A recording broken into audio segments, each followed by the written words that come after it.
Good afternoon guys! 12:22 na ng hapon. Hinihintay ko si Kat kasi punta kami kinalay guys. Check ko lang kung nandito na siya. Parang wala pa. Punta kami kinalay. Biglaan na naman. Nag-text sila na daw kami. Magla-lunch daw kami. So, yun. Sabi ni Kat, sunduin niya daw ako. Sabay na kami punta kinalay. Hintayin ko lang siya. Malapit na yun eh. Ito. Gift to ni Manay kay Loy. Tagal na nito dito. Yung yung first pa niyang punta dito. Tapos, hindi ko nabigay. Nung napunta ako kinakat. Dito na siya, guys. Alright. Tara. Dito na kami, guys. Driver, Driver ako today. Si Baby V. Wala. Tulog na yung itsura. Pero, nakadilat na din. Wait. Dilat ang mata. Pero pagod na yan. Alams na. Invite kami nila. Meron daw siyang pagkain, guys. Nag-offer kami, magdala kami, wala. Sabi niya, I got you guys. Meron got you. Tinapa at saka ang isa. Langka. Sabi niya, I got you girls. Dito tayo. Ay, matagal-tagal din tayo hindi nakapunta dito, Day. Na-miss ko na tong bahay na to. Char. Dito na kami, guys. Magkape ka, Kat? Para lang makapagpandesal ba? Meron siyang pandesal. Sana talaga. Perfect na talaga, Day. Pandesal na talaga. Yung shape lang hindi. Ano? Yung shape hindi masyado. Okay lang yun. Basta yung lasa. Trinay ko yung isa yung may i-shade ko. Mas maganda. So, i-shape ko na next time. I-shape mo talaga? Paano ba i-shape? Cut-cut lang, diba? Tapos i-circle mo. Pero yung sa akin kasi kinat ko lang. Tapos nilagay ko lang. Ganyan. Okay. Hindi ko yan shade. Ito ba yun? Ito yun? Hala. Ito guys, pandesal. Day, dara. Ay, excited masyado. Ay, Char. Meron ng kagatong isa. Ano yung luto mo, Day? Adobong langka at saka tinapa, magpiprito. Nakatikim ka na tinapa? Ano ba yung Smoked fish. Pero in English na talaga. Baka, hindi ko sure. Ay, tinapa. Saan mo nabili, Day? Sa Nashock pa siya. Tapos ito guys, ginataang langka. Yummers! Pandesal niya guys. Opa! Siya na talaga ang baker. Ang may bakery dito in fairness naman. Oo, ang bango. $5 people. Mahal Kaya nga eh. Sabi niya kanina sa sasakyan, sabi niya, benta mo na yan kina Ate Cheryl. Ilang beses ko ba tinry ito? My cheese, guys. Ilang beses mo ba tinry? Wala na, mabubusog talaga ako nito. 3 beses ko siya tinry. Oo nga. Tapos may kape pa. Oh, nagkape na ako kanina. May kape pa. Yung 3 walang cheese, 3 yung may cheese. May cheese sa akin. Sige. Sa akin din tayo sila. Thank you. Kaya bala ulit yan. Ayun na. Kahit saan? Kahit saan? Mayroon ba itong cheese? Ito wala. Wala? Okay. Lagyan ko ba ito or isasawsaw niya yan sa kape? Kasi pag may cheese, hindi mo masasawsaw. Kaya nga. Ito na. Yung may Sige. cheese. Thank you. Makalat na nga. Final mo to? Paano gawin? Yummy. Hindi! I-feel mo! Guys, ang sarap ng pandesal niya. Siya na talaga ang may pandesal na babae. Kasi melt yung cheese. Mas masarap siya mainit. Pininit niya. Nag-melt yung cheese. Ang sarap. Wala na. Busog na ako, Day. Hindi na ako makapag-lunch. Late lunch. Ang sarap? Harap, Day. Galing mo, Ikaw na talaga. Hold it. Hold it. Sobrang nag-melt yung cheese, Yummy. Yummers. Hindi ko pinilm kasi sabi ko magpa-practice lang ako baka ma-fail na naman. Ano lang? Kaya pinil mo kahit na-fail ba? Tapos dip mo na lang. Pro. Vlogger. Vlogger. Ganyan gawin mo. Improve it. Hi, Bob. Hi. Sarap doy. Lasa talaga siyang pandesal. Next time, i-shake ko. Oh. Cheers to. Yum, yum. Thank you, Day. Ito yung ulam natin. Ginataang nangka. Tapos, tinapa. Mag-ingat. Yun. Tinapa yun. Tapos, meron siyang leftover na atay. Yummers. Ano yan? Adobong atay? Adobong atay. Sarap naman yun. Thank you, Day. Lagyan natin ito doon. ito lagi, no? Yung biglaan. Biglaan nga, logi. Lagi na biglaan. As in, sobrang biglaan talaga yun. Kasi anong oras ka nag-text? Papa, 11. Oh, 11:30. Nandito tayo. 12:30 na. Isang oras lang. 1 hour notice. Ayan. Pinapa. Ang bango, guys. Very smoky.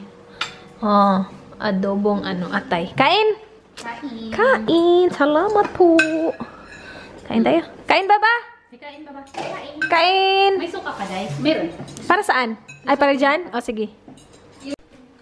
Inopen nila yung stickies ni Lyra, guys. Meron siyang 6 ba yan, Day? Aning. Parang curry chili sa day. Nakaya nga eh. Tingin-tingin din siya. Oh. Can you show me, please? Can I see? Ito si Lucas. Meron siya onion. Oh my gosh, you have 2 onions. And you have grapes. Sabi ko sa'yo, grapes eh. Grapes? Grapes? And you have a carrot? That's an onion, Lucas. That looks so cute. Look inside. Huh? That is so cute. That's so cute. Yeah. Can I see the rest, please? So you have it sticks. You have lemon. Ano to? What's that? Is that an apple? I think that's Tomato. No, that's an apple. The tomato is like more round. And you have a strawberry. Grapes pala. Grapes. Strawberry to die. Strawberry yan? No, that's strawberry pala. Yung apple may parang stick. Oo. Meron apple. Meron. Oh, meron kang carrot. Ang cute ng carrot. Sabi niya, parang tanga to si Ang cute! Ang cute ng onion. Meron sila 2 onion, guys. Bakit violet? Oo, meron naman para violet. Ang cute daw. Sabi ko sa'yo eh. Na-feel ko yan kanina eh. Tama ka nga. Tapos may carrot. So yung, yung carrot? Yun yung sabi ko, banana. Carrot pala. Galing! Okay. Where are we going? Are we parking somewhere now? Oh, we have to get there. We're not even there yet. Okay. Are we far? I don't know. Bakit kasi ako na-drive mo eh? This is the street. Hi guys! Papunta kami sa salon, yung sa best friend ng kambal ni Dan. Magpapakonsult ako para This is shaky, babe. malagay na yung Sarah. Watch out. Para malagay na yung aking extension, guys. Magpapalagay ako ng tape-in hair extension. So ano siya, semi-permanent siya. So meron akong consultation today. Tinawagan ko kasi sila. Kailan ko ba sila tinawagan? Tapos tinanong ko ba kung pwede ba ako mag-supply ng akong own hair ko. Sabi nila hindi. Dapat daw sila. So dapat mag-consult muna para alam nila kung ilang buhok yung i-order nila. Ganon. Tapos para din sabihin sa akin kung magkano kasi hindi nila masasabi. So dapat i-check muna nila yung buhok. Amount ng buhok na kailangan para ma-quote nila kung magkano. So that's what we're doing today. And I do not know where to park. Let me know where. Okay. Yeah. Are we close?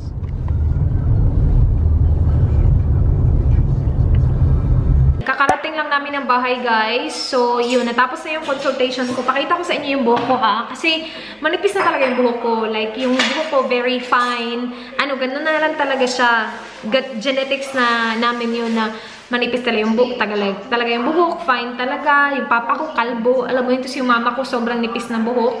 And, ganito na talaga yung hairline ko. Diyan na talaga siya. Ganyan na talaga siya, guys. Pero, na-notice ko siya, end of last year na sobrang naglalagas yung buhok ko. Tapos sabi ko, normal lang to kasi stressed ako eh. Alam ko kasi na stress ako kasi nga, diba, 2 full-time jobs.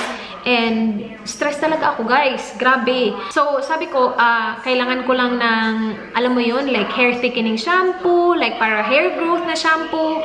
So, nagtanong ako sa inyo. And then, some of you recommended Avalon Organics. Ang dami pang nag-recommend. May mga nag-recommend pa na kung ano-ano.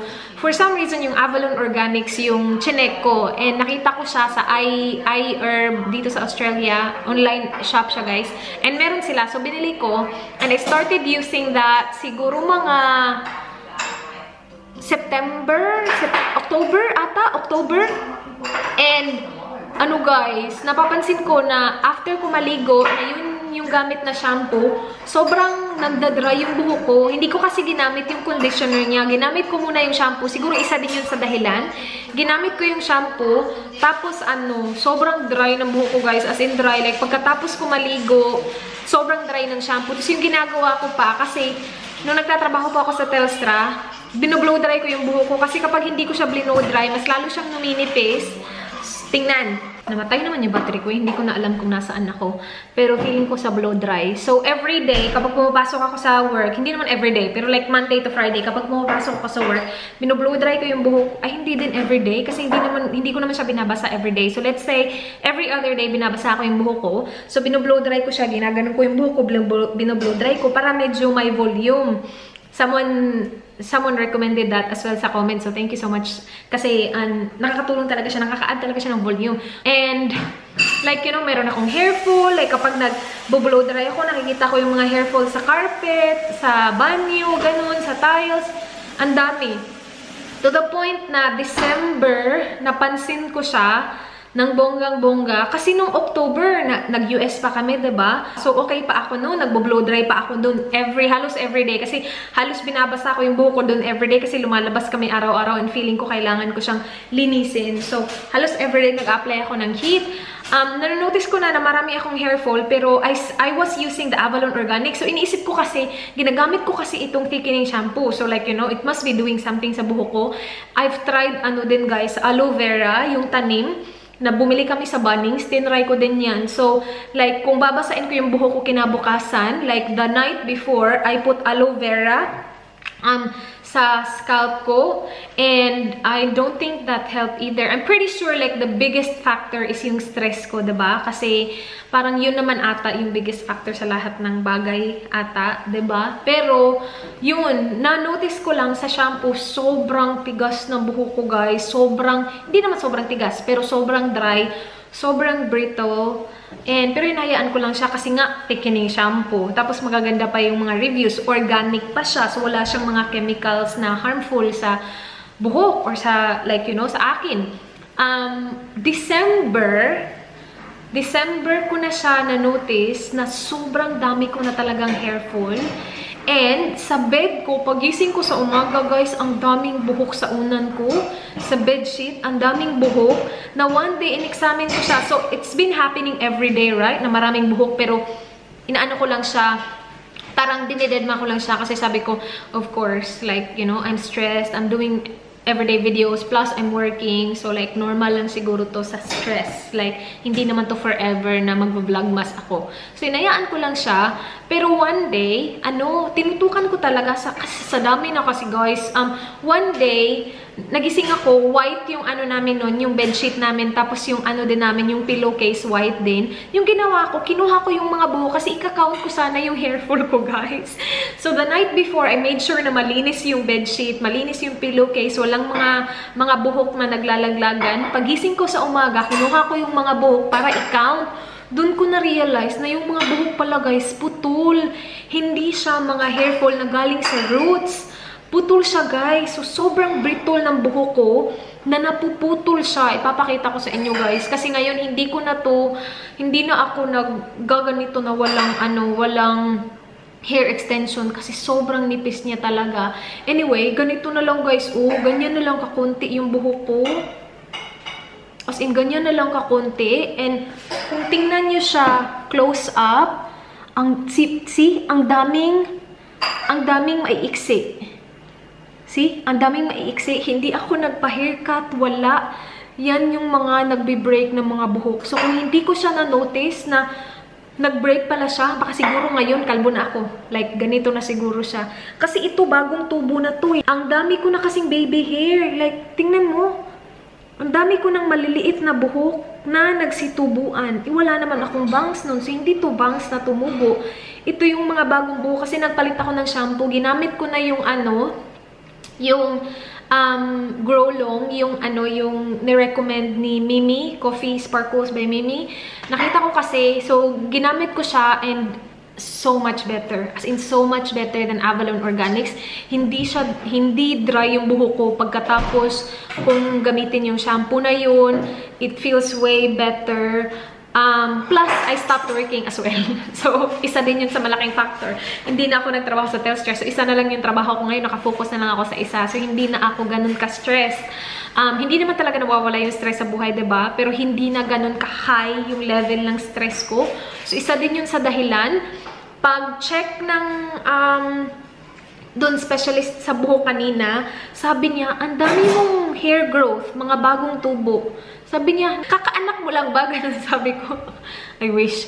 Pero, hindi. Kasi sabi niya, yun daw yung nangyayari, di ba, kapag nabuntis, nag-hairfall ka. Tingnan niyo ako, wala pa nga ako dun. Nag-hairfall na ako, lalo na, di ba, kapag napunta ako dun. Pero okay lang. Bahala na wala akong buhok pa sa may baby. Hindi. Anyway, balik. Shit.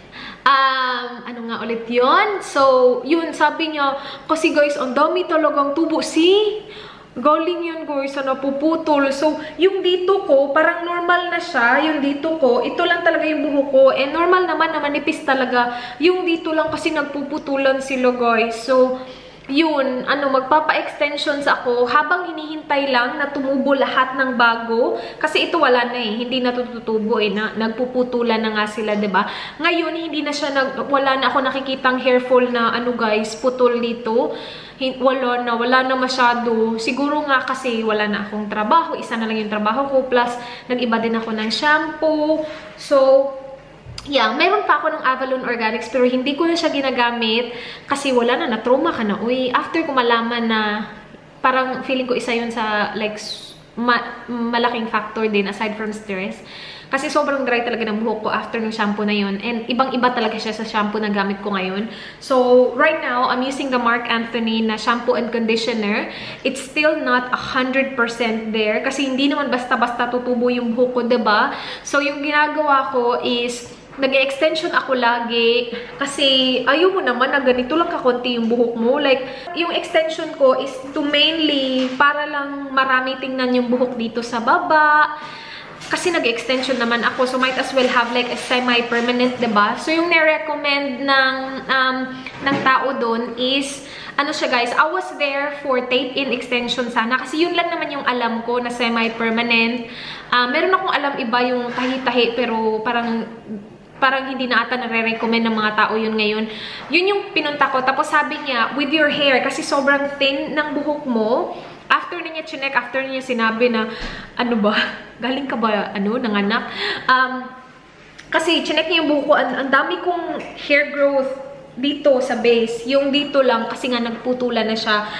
Anyway, yung recommend niya is keratin bond. So, ngayon ko lang yan narinig, kanina ko lang yan narinig, i-search ko pa siya mamaya. Pero yun yung sabi niya. So, it's not taped in. Mas kukonti siya, guys. Panakita niya sa akin kasi meron din siya pakunti-kunting keratin bond. So, hindi siya like, kasi yung tape-in is like, gaganito ka haba, tapos i-tape sa ulo mo. Yun siya, maliliit. Tapos may buhok. So, i-tape, I'm not sure kung tape-in siya. Again, manunod pa ako ng mga videos kung paano siya i-apply, kung ano yung mga reviews ng tao. Pero yun yung recommend niya. And nagtitiwala kasi kami doon kasi yung may-ari ng salon, parang, kasi yung may-ari ng salon, yun nga, best friend ng kambal ni Dan, tapos sobrang close din siya kay Dan. So, nung nagpa-check ako, wala kasi siya doon, tinawagan ni Dan, and sabi niya, wag ka muna magbayad, ganun siya. Wag ka muna magbayad, kikitain ko si Race, ako mismo check ng buhok niya. Pero yung sidekick niya, yung nag-check ng buhok ko, and alam niya na magkaibigan kami, ganun. Yun, sabi niya, yun yung mga marirecommend niya. And siya guys, pricey siya, but it will last, sabi niya, 4 months, 4 to 6 months, depende. Dapat sila yung magtanggal, hindi basta-basta ako magtanggal. And prefer ko doon kasi kilala ko sila. So, kung meron kasi alam niyo naman ako, hindi ako nagsasabi. Kapag may reklamo, mga reklamo, hindi ako nagre-reklamo kasi nahihiya ako. Pero at least doon, kilala sila ni Dan. So, ayusin talaga nila ba yung gawa. Anyway, yun. So, siya, yung quote sa akin ni ate is $586 para sa 40 keratin bond strips, 40 pieces. And it should add volume here, dito sa baba. Kasi ako, okay na ako dito eh. Like, ganyan na talaga yung buhok ko dyan. Manipis na talaga siya and that's fine. Kasi I've been okay naman talaga sa manipis na buhok. Kasi yun naman talaga yung buhok ko since like, you know, yun lang, yung nagbe-break na sobrang konti na lang niya. So, habang hinihintay ko na tumubo itong mga bagong tubo at like, pwede ko na siyang putulin ng sobrang like, you know, ikli para to get rid of all these, like, extra hair na nagpaputol-putol. Hair extension muna ako para at least naman hindi sobrang nipis naman. Kasi sobrang nipis niya talaga, guys. Pero, ang dami ko ng, as in, ang dami kong bagong buhok na maiikli. As in, nakakalok. At chinek niya kanina. Nung pinakita na niya sa akin, doon ko na-realize, sabi ko, wala, nag-grow na talaga yung buhok ko. Pero dito lang, kasi dito, hindi na naman ito mag-grow, diba? Pero yeah, babalik ako doon sa, nagpabook kami sa 18. Kasi hindi siya basta-basta, kailangan pa nila i-order yung buhok. So, 18, babalik ako. And doon na, ikakabit nila yung buhok ko. Kailangan pa nila kulayan para mag-blend sa kulay na to ngayon. And wala siyang problema kasi doon din ako nagpakulay. Yun. So, yun. Diba? Nakakaloka. Dahil sa stress at maling shampoo, mapapagasta tayo ng ganito kalaki. Pero okay lang. Okay lang. It will last you 4 to 6 months. And, like, you know, see? Ang konti na lang ng buhok ko. Ay, nako. Anywho. So, sana pag nag-grow na siya, no? Like, bumalik yung normal ko na buhok. Yeah. Mag-ano tayo, guys? Dinner tayo. Mag-meatballs na naman ako. Hindi ako nag-meatballs kaninang lunch kasi, di ba, pumunta tayo. Tayo kinalay. Busin ko yung nagluto kasi ako ng gravy kagabi. Maraming gravy, tapos hindi ko naubos.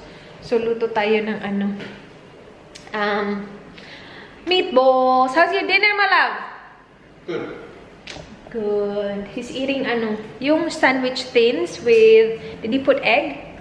Egg and then avocado. Yung gusto niya ginagawa. Wala na, ubos na. Ako magmi-meatballs ako, babe. Meatballs!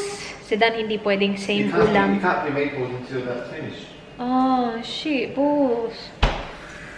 Yung namin, dishwasher namin, hindi niya na-on kagabi. Tapos nandun yung sa air fryer. So, hintayin ko na matapos yung dishwasher bago ako makapag-air fry ng meatballs. An hour or so, though. That's alright. You hungry? I'll wait. I'm really hungry. No, just kidding. No, I'm not really hungry. Hindi ko pa din to nagagawa, yung paint strips. And, pinahiram tayo ni Lai ng pang-label, guys. So, malilabel na natin yung ating yung ating mga container. Yun lang naman yung gusto kong gawin. Actually, label ko na to ngayon para masauli ko na yan sa kanya soon. Ang galing ng label, guys. Kasi siya, transparent siya. Gusto ko siya kasi transparent lang siya. So, yan, corn flour, flour, tapos nilagay ko sa ilalim yung expiration date. Yan. Yan lang. Yung iba, hindi ko na nilabel kasi, alam ko naman like brown sugar yan. White sugar yan, pasta yan. Alam mo yun, kung mga obvious, hindi ko na nilelabel. Like yung cereal, alam ko na kasi na cereal yung laman nun, tsaka rice. Ito lang kasi confusing yung dalawa. Corn flour, tsaka flour. Yan lang. Yan lang yung gamit ko sa labeler. Kaya hindi ako bumili ng bago kasi as in, yan talaga lang dalawa. And ang cute. Pinadalan pa ako ni Lai nung parang white na ilalagay mo sa ilalim kasi nga clear siya. Pero ayaw ko. Gusto ko yung ito lang, clear lang. Di ba parang wala lang, napaka malinis lang tingnan. Yon, galing. Anong oras na ba? Katext ko lang si Mama Lu. What time is it now? 9:53. So, na lang, 7 minutes na lang, uploaded na yung video ko. Yun na yung vlog, guys. Salamat sa panonood. Please like this video if you enjoyed. Please subscribe if you haven't already. I hope to see you guys hopefully tomorrow. Be good. Bye. Good night. Mwah.